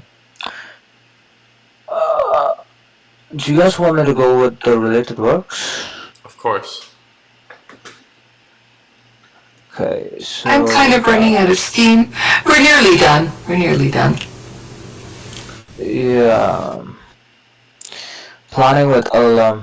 There have been some methods leveraging the large language generate action plan high-level tasks in embedded environments. Decompose natural language commands into a sequence of executable actions by text completion and semantic translation, while they can generate feasible plans for robots by jointly decoding an LLM weighted by skill for affordances from value functions. Some methods also leverage the LLM to produce the program code as planned to better executions. Huh? Execute shit. What? Wait. How do I pronounce this? Execution? Executable actions by text completion. Okay. However, the above methods assume that the initial plan from the LLM is correct. When there are bugs in the initial plan, it's difficult for the agent to finish the task successfully.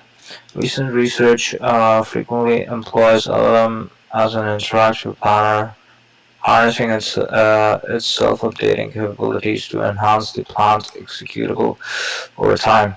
Inner monologue pilots the front of interactive planning with LLMs, which introduces the feedback, including success detection and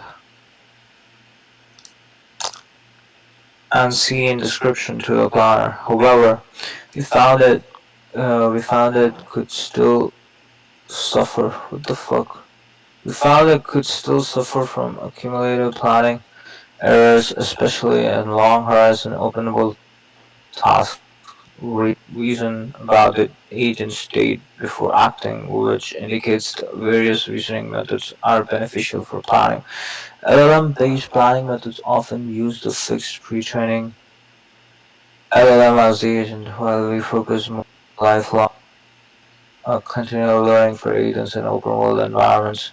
For better leveraging historical interaction between agent and environments, and explicit memory for more historical chatting has been leveraged for bigger storage of agent experiences. However, the above methods usually rely only on a text-based environments and struggle to execute plans in partial observed visual open world environments. Minecraft agents. Developing generally capable agents in Minecraft to solve open world tasks has gained increasingly interest. As an early attempt, studied task generalization in a simple Minecraft environment variant. It is designed a two-stage pipeline. First, mastering the prerequisite skills with parameterizing trick, and then um, learning a meta controller to execute the instructions. Moving to solve complex long horizon tasks in Minecraft. Works explored the hierarchical architecture. In recent years, influenced by the trend of large-scale pre-training paradigms, a group of researchers have emerged who are utilizing vast amounts of internet knowledge to train intelligent agents.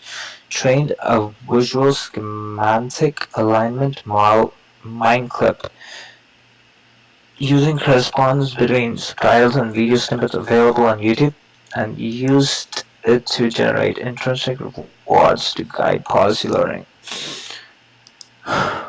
Utilizes a pre-trained inverse dynamic model to label actions in YouTube videos, which are used to learn a foundation policy VPT through imitation learning. By bridging Mineclip and VPT creates a performant instruction following policies T1 to solve open world short horizon tasks using hindsight, labeling, and unclip tricks. However, T1 cannot solve complicated process-oriented tasks due to expressive capabilities of its goal space. Uh, This paper learns to follow reference videos as the instruction by merely watching gameplay videos, which improves the capacity of the goal space and reduces the cost of policy training. All of these methods focus on improving the smoothness and robustness of interaction between policy and environment, inspired by powerful language understanding and reasoning capabilities of large language models. Researchers have begun to build Minecraft agents based on LLMs. Uh, Wang used LLMs to guide the agent to explore the Minecraft world by acquiring diverse skills, making novel discoveries, and generating goal proposals. Zhu integrated LLM with text-based knowledge and memory to equip the agent with common sense and past experiences for higher reasoning efficiency. Yuan used LLMs to generate the agent to explore the Minecraft world and interact with the environment with reinforcement learning control policies. Conclusion: we propose a multitask agent JARVIS-1 designed for the complex environment of Minecraft marks a significant advancement in achieving human-like planning within an open world setting.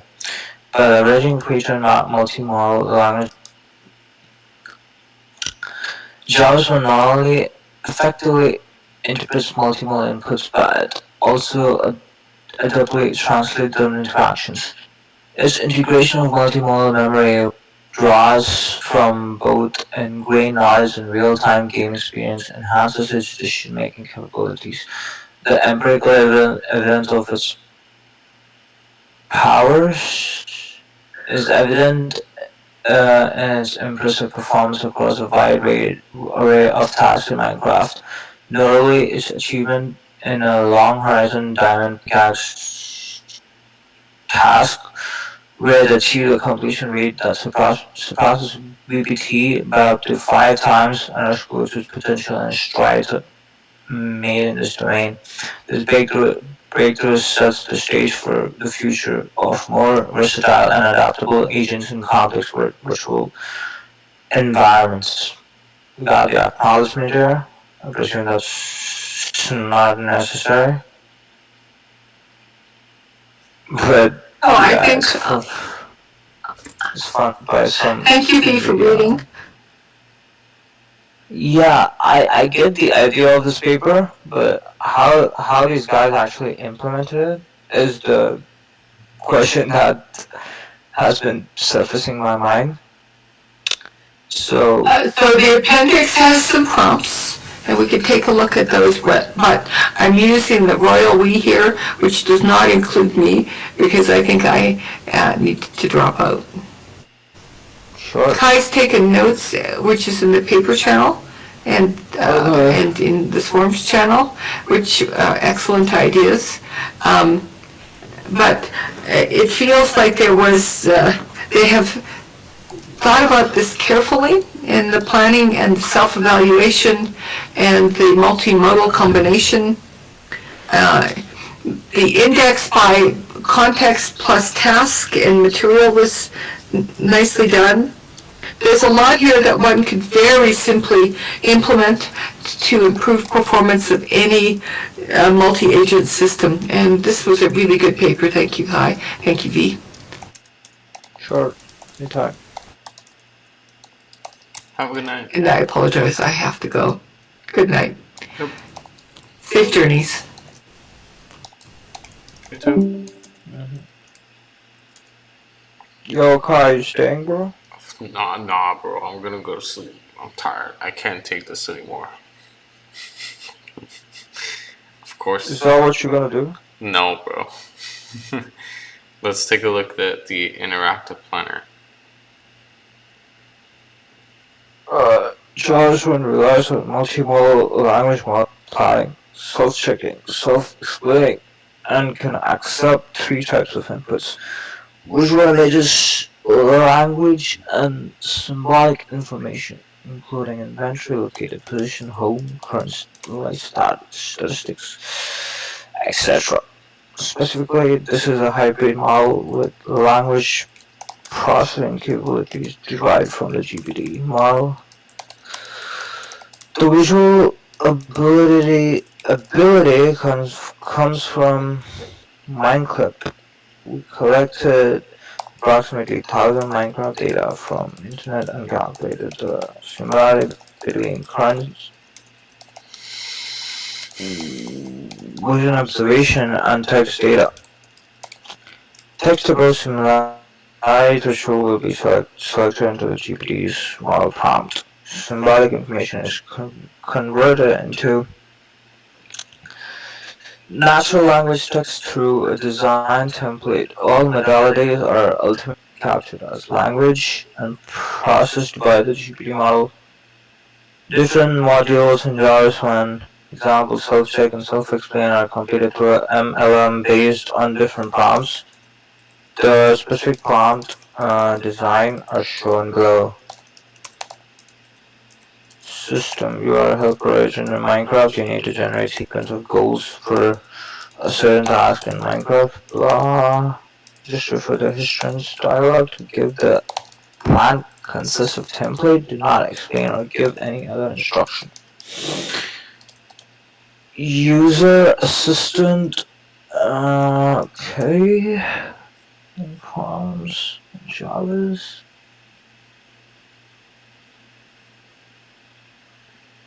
Look at the prompts. Analyze the prompts, the top part, the system.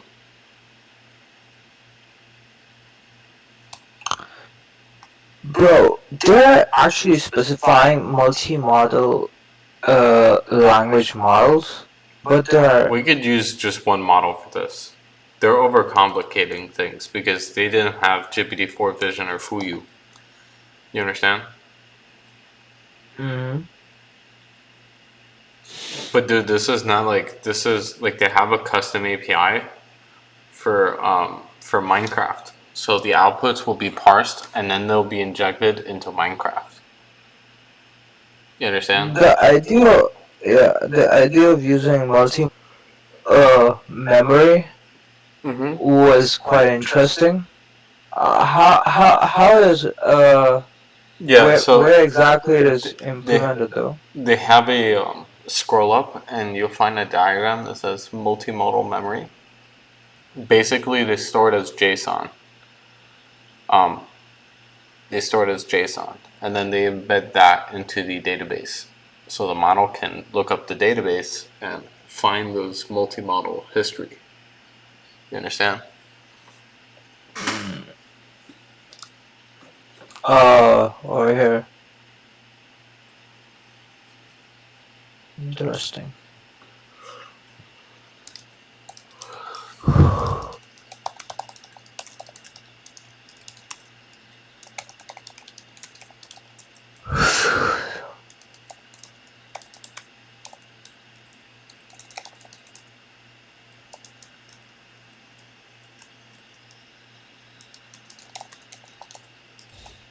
All right, let's go to 8.3 memory.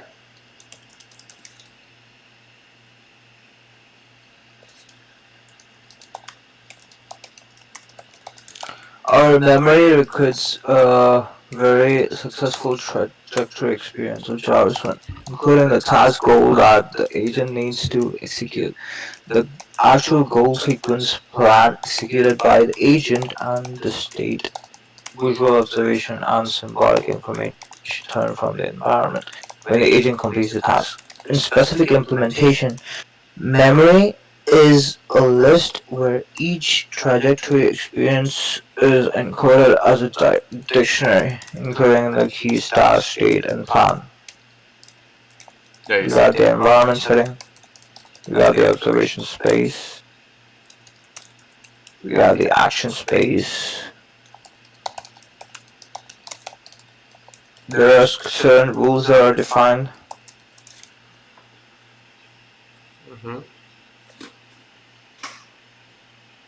All right, go to the observation space.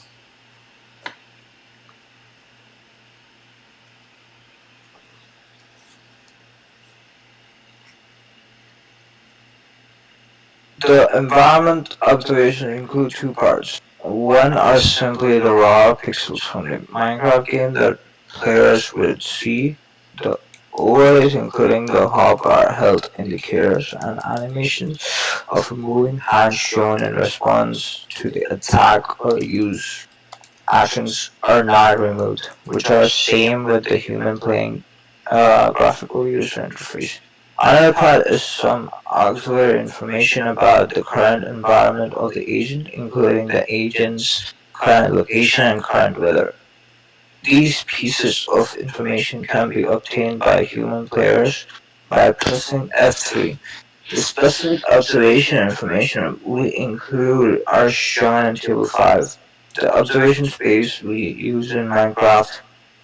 We have social shape description, POE, player, POE, position, location stats, inventory, strict, equipped items, event info.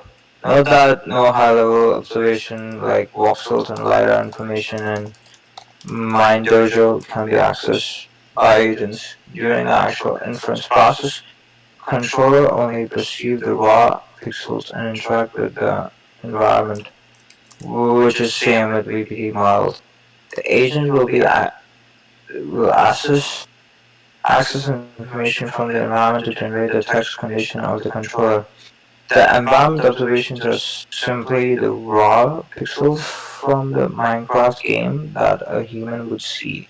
Unlike MineRL, we do not remove overlays like hotbar health indicators and animators of the moving hand shown in the response to the attack or the user. The field of view is 70 degrees, which corresponds to the Minecraft default. Graphical user interface scale, a parameter controller that the size of in-game GUI graphical user interface is set to true. The brightness is set to true, which is not a Minecraft default, but very frequently used in online videos. The rendering resolution is 640 to 3360, which is downsampled to 128 to 128 before being input to models. We empirically found 128 to 128 to be the smallest resolution for which in-game GUI elements are still discernible, and then chose that to minimize compute costs. Whenever an in-game GUI is open, we additionally render an image of a mouse cursor at the appropriate mouse position to match what a human player operating system does. Do you get the point? Yeah, I've been posting notes this whole time, so let's go over the notes really quick. What are the nodes?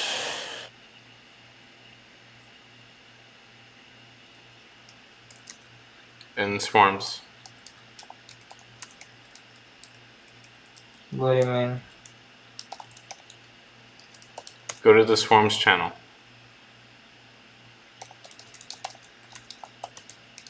Dumb.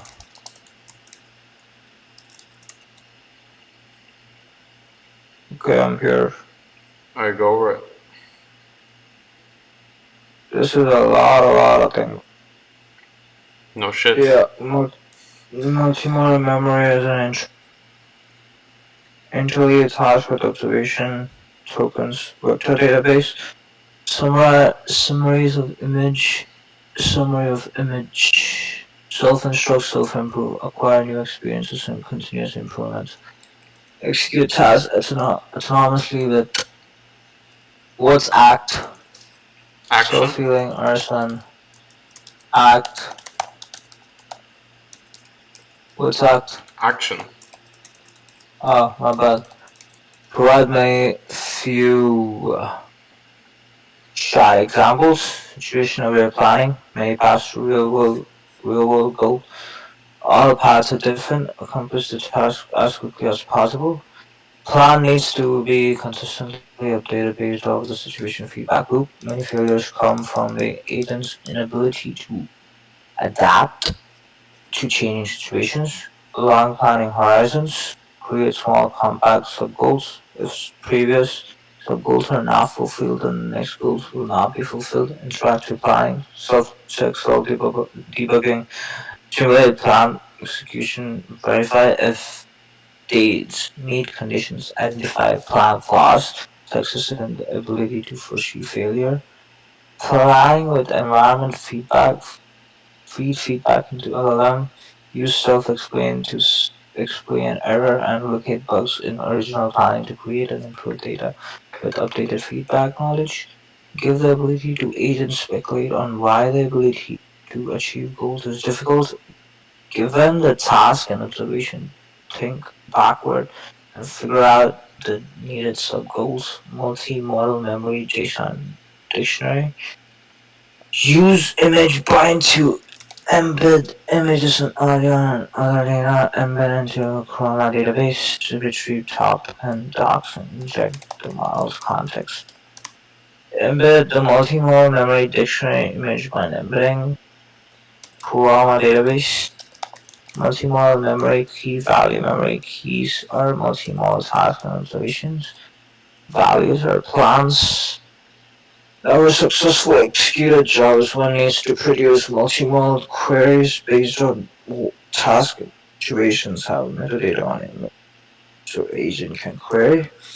Decompose the instructions into subtasks, self-improving agents, task pool, share memory in multiple models connected to same with the DB, centralized memory, lifelong learning, embed the multi-model JSON dictionary into embeddings, provide more structured few-shot examples in context, lifelong learning, utilize observation and action spaces, 20 frames a second, can use FUYU or LLAVA instead of ChatGPT. Sometimes the agent will need more actions and longer goal sequence in order to complete the task. The success rate decreases, the difficulty level increases. Inner monologue can accomplish goals through long horizon planning with descriptions and expectations.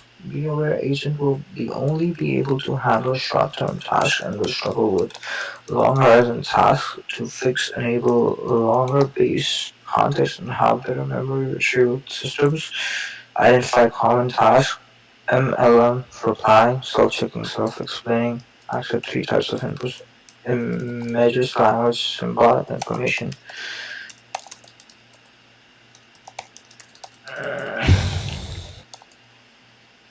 Text about similarity threshold will be injected into the GPT model prompt. Symbolic information is converted into national response to a template. Create a prompt for failures to create explanation for action execution. Failures trace back. Memory should be superstructured task plan state timestamps. Memory records a very successful trajectory including task goals agent needs to execute. The actual goal sequence plan is executed by the agent and the stated memory is a list where each trajectory experience is included a dictionary including keys, task, state, and plan. environment raw pixel image audio, download a sample before being implemented in the model, minimize compute costs, model detection variations, change to agents. Okay, interesting. And that's it for What? that has concluded our reading. Is there That is anything? concluded. What are your thoughts on the paper? The thoughts of paper is very interesting because they're integrating multimodal memory and multimodal language, which is super interesting. It's not that quite of different with what we are doing, but they are literally integrating with language models, and memory is playing a pivotal role, and it's also self-instruct and self-improve. So yeah, This paper is the beginning of multimodal autonomous agents, which we really haven't seen before. We've seen bro, we should autonomous agents actually, with bro, language, we but should actually, bro, we should actually write a paper on multimodal autonomous agents. no, we should That's make the. it. We don't need to write a paper on it. We should make one and actually deploy it to our users, We're already making. which we That's are. why we're going to. We're already in the process of making rather than just a simple paper, but. Yeah. Bro, we're already in the Overall, process, this but was people a. have to know. Overall, this is a 8 out of 10 paper. Yeah, It could have been better if they provided code, obviously, but they didn't. they didn't. They didn't. No one So actually no, provides code. no code, man. They Things are didn't. good. They didn't. They All didn't. right, Crash. thanks for watching this paper reading and analysis. Thanks for your time, and come back for more. And join Agora if you like to read these in real time and learn. Thanks. Good night.